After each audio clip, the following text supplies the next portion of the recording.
Em João, capítulo de número 9, Jesus e os discípulos se deparam com um homem cego de nascença. Tentando encontrar uma resposta ou buscar um culpado, os discípulos fazem uma pergunta para Jesus, dizendo o seguinte: Mestre, quem pecou, este homem cego ou os seus pais? Porém, nenhuma das duas alternativas estavam corretas, porque em seguida Jesus vai responder dizendo o seguinte: nem ele pecou e nem os seus pais, mas foi assim para que se manifestassem nele as obras de Deus. E baseado nessa palavra, eu separei, pela misericórdia do Senhor, 10 lições sobre a cura do cego no tanque de Siloé. Leia a passagem que está escrita no Evangelho descrito por João, capítulo de número 9, e confira aqui a aplicação pessoal para a sua vida. Minha oração é que Deus te leve além dessas 10 lições, que essas 10 lições sejam combustível para te levar cada vez mais longe no conhecimento da palavra. E se você deseja fazer parte do nosso grupo do WhatsApp, eu vou sempre deixar aqui embaixo, na descrição deste vídeo, o link de acesso. Lá você tem informações, conteúdo exclusivo. Que bênção! Agora sim nós vamos mergulhar nessa palavra. Primeira lição: não tem nada a ver com pecado, tem a ver com a glória de Deus. A primeira fala, irmãos, dos discípulos se trata de uma pergunta no versículo 2. Lá eles fazem a seguinte pergunta: Mestre, quem pecou?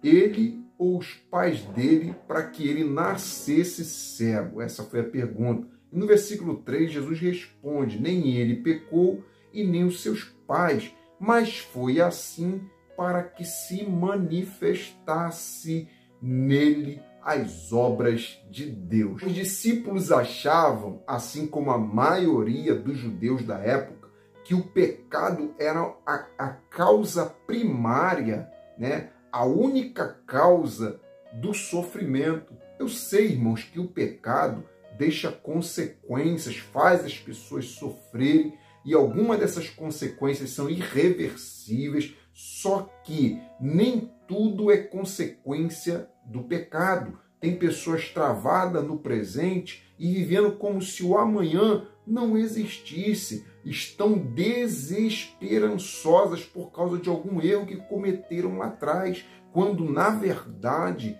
o que está acontecendo com elas hoje não tem nada a ver com o que aconteceu no passado, mas sim é Deus querendo manifestar a glória dele, levar essa pessoa para um outro nível, para que o nome dele seja glorificado. Então levante a sua cabeça, não deixe o inimigo te encurralar no canto da acusação. Se já houve arrependimento, a graça de Deus superabundou sobre a sua vida. Deixe as pessoas falarem que é pecado. O que vale mesmo é o aval de Jesus. Se ele te perdoa, vai e não peques mais. Segunda lição: não viu, mas o homem sentiu. No versículo 6 diz que Jesus cuspiu na terra e com a saliva fez um lodo e untou os olhos daquele cego.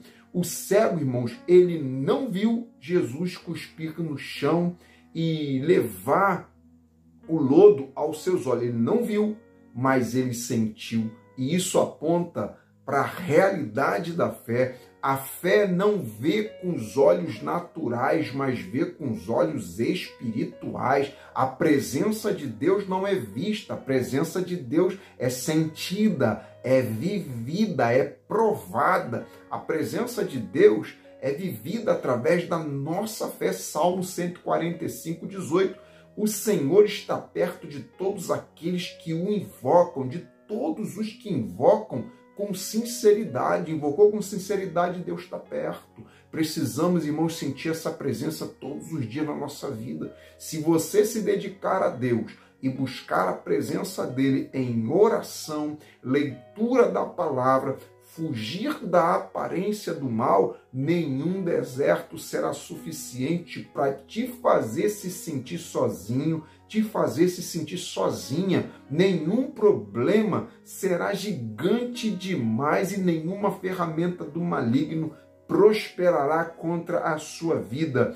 A presença de Deus faz toda a diferença. Tem coisa que você não está vendo e alguém pode até criticar, mas você está sentindo a presença de Deus na sua vida. Terceira lição, não precisamos caminhar vendo. O versículo 7 diz: e Jesus disse-lhe, vai, lava-te no tanque de Siloé, que significa o enviado. E ele foi, pois, e se lavou e voltou vendo. A ordem que Jesus deu àquele homem era desafiadora demais. O homem tinha tudo para dar lugar à dúvida e à incerteza. Quem garantia para ele que o plano daquele tal de Jesus daria certo? Mas mesmo assim ele foi.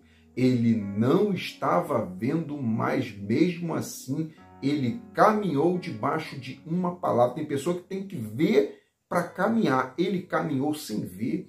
Ele foi chorando e voltou sorrindo. Ele caminhou tateando e voltou vendo perfeitamente. Você consegue caminhar na presença de Jesus, mesmo sem ver aparentemente as coisas acontecerem? Sem ver milagres acontecendo, sem ver portas se abrindo, sem ver as coisas dando certo? Você consegue caminhar mesmo assim? Então este é o desafio que Cristo nos proporciona, justamente para nos edificar e autenticar a nossa fé. Ou a fé em Cristo é incondicional ou não é fé. Amém? Se você depende de condições para caminhar, não é fé verdadeira. A fé que caminha vendo não é a fé em Cristo Jesus. A fé incondicional não depende de condições, portas abertas para continuar seguindo em frente ou não. Siga em frente usando a fé verdadeira. Quarta lição, eu só vou porque foi Jesus quem mandou. O versículo 7 diz que Jesus dá uma ordem àquele homem para que ele vá e lave-se no tanque de Siloé. Com certeza, irmãos, esta não era uma tarefa fácil, não era. E detalhe, ele foi sozinho, sem ajuda de ninguém, mesmo com aquela deficiência visual, e sozinho ele foi, tateando, tropeçando, mas ele foi. Ele não olhou para a distância, para os problemas e nem para as limitações dele. Ele foi porque quem deu a ordem foi Jesus. Dele mesmo ele não tinha força, dele mesmo não tinha condições, mas ele estava debaixo de uma palavra. Pedro também passou a noite toda tentando pescar e não conseguiu, lá em Lucas 5. Depois de passar a noite toda sem conseguir pescar nada, Jesus entra no barco de Pedro e manda Pedro lançar a rede. Era como se Pedro dissesse: Senhor, de mim mesmo não tenho força, já passei a noite toda tentando pescar e nada, não tenho mais força, mas eu só vou porque eu estou garantido pela tua palavra e o Senhor é o mestre. Nós, irmãos, só precisamos estar alicerçados na palavra, com a garantia da palavra em nossas vidas. Não importa a distância, não importa se alguém vai estender ou não a mão para você, não importa se as condições e possibilidades são as menores possíveis. Eu vou porque quem mandou foi Jesus. Jesus mandou você caminhar, então você pode. Jesus mandou você não olhar para trás, então você pode. Quinta lição, que as pessoas percebam a diferença. No versículo de número 8 diz o seguinte: então os vizinhos e aqueles que antes tinham visto que aquele homem era cego, diziam: não é esse aquele que estava sentado e mendigava? Irmãos, a mudança foi tão drástica tão radical e tão tremenda que as pessoas notaram a diferença do antes e do depois. Alguém olhou e imaginou assim, ó, alguém muito especial passou na vida desse homem. Ou imaginaram assim, ó, Deus visitou esse homem com milagre. E olha o detalhe, não foi o ex-cego que disse, mas foram as pessoas que perceberam a cura. Receba esta bênção sobre a sua vida nessa hora. Eu não sei o que você precisa fazer, mas faça tudo o que for possível para experimentar a verdadeira cura, a verdadeira transformação na sua vida, a ponto das pessoas perceberem que alguém muito especial faz parte da sua história. Sexta lição: vá de encontro ao enviado. No versículo 7, Jesus ordena ao homem que se lave no tanque de Siloé. É bem verdade, irmãos, que Jesus podia curar aquele homem sem precisar enviar o homem ao tanque de Siloé. Uma ordem de Jesus já era suficiente para o milagre acontecer na vida daquele homem. Mas já que toda a cura de Jesus, toda a cura que Jesus realizou, traz uma grande lição, um grande ensinamento, nesta passagem também não é diferente. Jesus quer transmitir uma grande lição sobre ele, sobre si mesmo. Jesus está usando o nome do tanque, que era Siloé, que quer dizer enviado, como uma referência a ele mesmo, uma referência a si próprio. Jesus quer dizer que ele é o enviado de Deus e todo aquele que vai na direção dele, como aquele homem foi, vai voltar curado, vai voltar transformado. O maligno, irmãos, foi expulso do céu, mas Jesus foi enviado. A palavra enviado é forte porque ela nos chama na responsabilidade e nos leva a refletir o seguinte: se Jesus é o enviado de Deus, então por que eu não ando na direção dele? Já que todas as evidências mostram que Jesus foi enviado, então por que eu não acredito? Por que eu não creio? Então por que eu não mergulho na presença dele? Olha que interessante, irmãos. O maligno foi expulso. Os falsos profetas se auto-enviam como se fossem enviados por Deus, mas Jesus não. Ele foi enviado pelo Pai.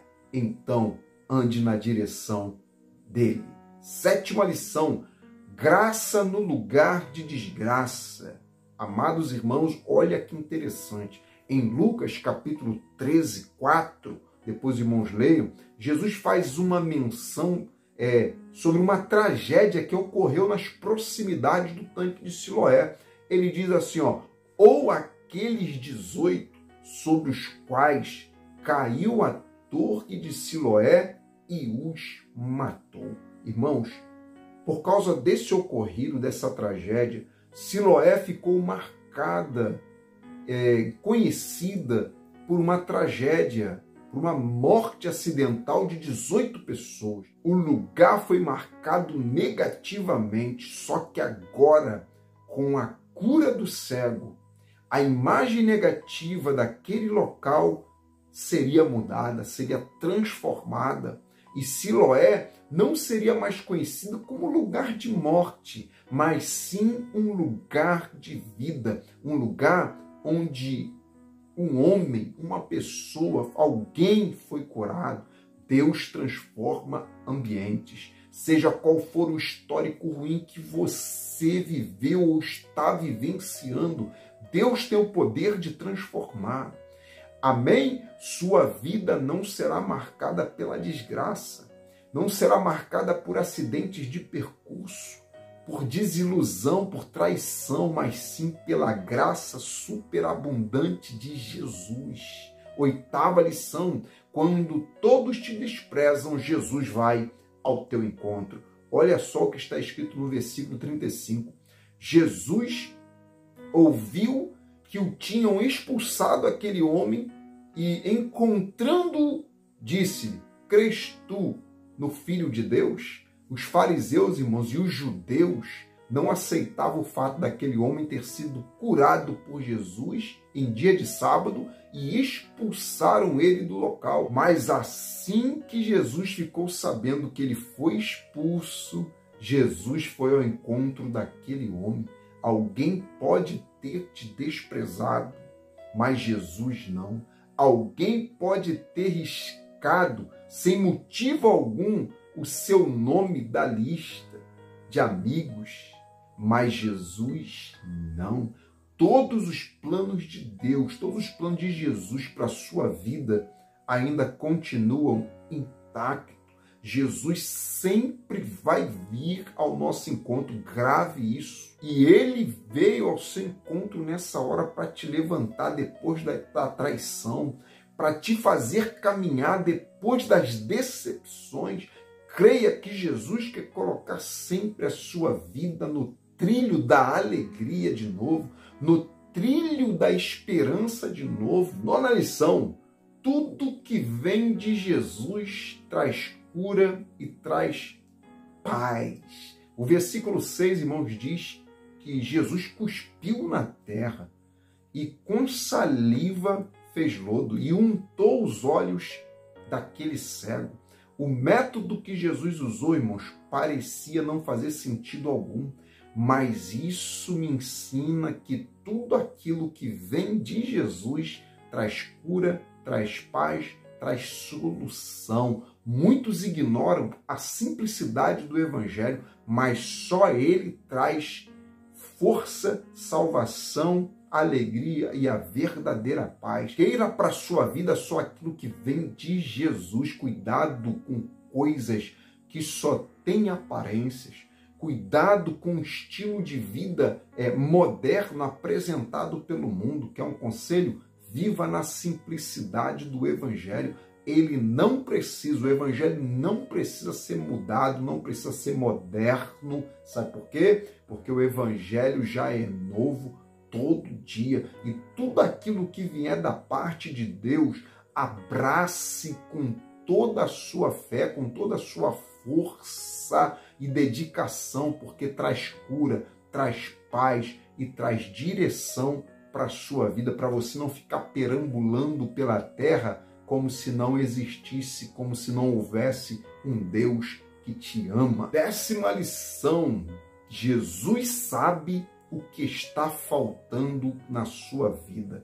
Pela leitura do texto, aquele homem era cego de nascença, mas Jesus cuspiu no chão, fez lodo e untou os olhos dele. Era como se Jesus estivesse completando aquele vaso de barro com um pedacinho que faltava. E aí eu entendo que Jesus sabe o que realmente faz falta na sua vida. Talvez você esteja achando que o que faz falta na sua vida é muito dinheiro. Talvez você esteja achando que o que faz falta na sua vida está sendo apoiado por muitas pessoas ou ser rodeado por muitas pessoas. Mas o que faz você crescer é aquilo que vem de Deus. E Jesus sabe o que está faltando. Jesus sabe o que está faltando para você ser uma bênção na mão dele. Quem sabe não está faltando um pouco mais de perseverança. Quem sabe não está faltando um pouco mais